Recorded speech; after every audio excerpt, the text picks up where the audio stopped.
नमस्कार, अंजली किचनमध्ये तुमचे खूप खूप स्वागत आहे. आज आपण बनवतोय गावरान असा मुळ्याचा ठेचा.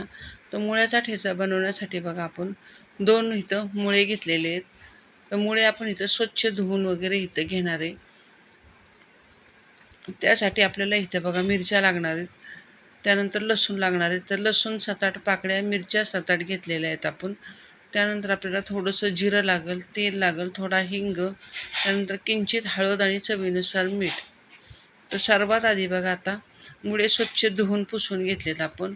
आता ह्या मुळ्यांना आपण इथं मध्ये थोडेसे कट करून बारीक बारीक तुकडे करून घेऊया, की जे करून आपल्याला ह्याला खलबत्त्यात कुटता येईल.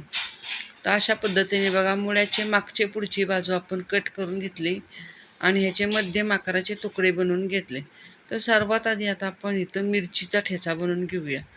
तर इथं 7-8 मिरच्या तिखटवाल्या, 7-8 लसूण पाकळ्या आपण इथं मीठ टाकून थोडंसं ह्याचा ठेचा करून घेऊया. तर मीठ टाकल्यामुळे व्यवस्थित असा हा ठेचा बनला जातो, इकडं तिकडं उडत नाही. आणि थोडंसं मीठ टाकून आपण इथे हा ठेचा बनवून घेतलेला आहे. आता मिरचीचा ठेचा एका प्लेटमध्ये काढून घेऊया आणि त्यानंतर ह्याच खलबत्त्यामध्ये आपल्याला मुळ्याचे जे केलेले तुकडे आहेत ते आपल्याला इथं कुटून घ्यायचे आहेत. तो 2-2 बघा इथं मुळ्याचे तुकडे मी खलबत्त्यात टाकते आणि आपल्याला आबडधोबड असा जाडसर असा हा ठेचा तयार करून घ्यायचा आहे. तो 2-2 तुकडे टाकून व्यवस्थित असा खलबत्त्यामध्ये आपल्याला ह्याला टेचून घ्यायचं आहे.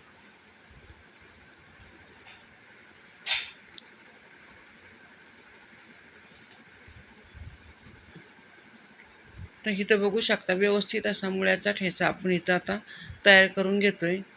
परत एकदा पुन्हा एकदा तुकडा टाकलाय आणि पुन्हा एकदा आपण ह्याला चांगलं टेचून घेतलंय. तर इथं बघा आबडधोबड असा आपल्याला हा ठेचा काढून घ्यायचा आहे. जास्त याची बारीक आपल्याला पेस्ट करायची नाही, तर थोडा जाडसर असा आपल्याला हा मुळा खलबत्त्यामध्ये टेचून घ्यायचा किंवा पाट्यावर टेचून घेऊ शकता तुम्ही. तर मुळे सर्व बघा आता खलबत्त्यात मी कुटून घेतले. लोखंडी तव्यात तेल टाकून घेतलेले. तर आपण एक पळीभर तेल टाकले. त्यानंतर त्यात जिरं, थोडासा हिंग पावडर आणि बनवलेला आपण मिरचीचा तिखट ठेचा टाकून घेऊया.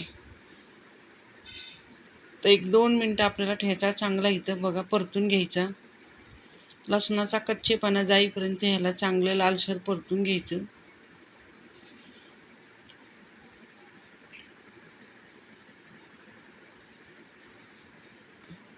त्यानंतर यात किंचित अशी हळद टाकून घेऊया आणि पुन्हा एकदा ह्याला 1 मिनिट आपण परतून घेऊया. तर लसणाचा ठेचा बघा चांगला परतून घेतला. आता त्यामध्ये आपण जो मुळा टेचून घेतला होता तो पाणी न पिळता, मुळ्यातलं पाणी बिलकुल हे काढायचं नाही. त्याच पाण्यामध्ये आपला मुळा शिजवला जाईल. त्यानंतर चवीनुसार इथं मीठ टाकून घेतलेलं आहे. जर मुळ्यातलं पाणी जर आपण पिळून काढलं तर आपल्या ठेच्याला बिलकुलही चव येणार नाही. त्यामुळं पाणी यातलं अजिबात काढायचं नाही. वरून थोडी कोथिंबीर घालून घेतली, मीठ घालून घेतले आणि व्यवस्थित असा आपल्याला हा ठेचा मिरचीमध्ये मिक्स करून घ्यायचा. आता ह्याच्यावर आपण 1-2 मिनटं झाकण टाकू. गॅस बारीक करून घेतलेला आहे. 2 मिनटानंतर बघू आता आपण इथं बघा ठेच्याला चांगलं आता पाणी सुटलेलं आहे. म्हणजे आपलं जो अंगचं पाणी आहे त्यातच आपण हा ठेचा शिजवणार आहे. ह्याला वरून बिलकुल कुठल्याही पाण्याची गरज नाही आहे. आता पुन्हा एकदा 2 मिनटं झाकण टाकूया आणि इथं बघू शकता तुम्ही आपला मुळ्याचा ठेचा येतो छान असा आता तव्यामध्ये परतून निघालेला आहे.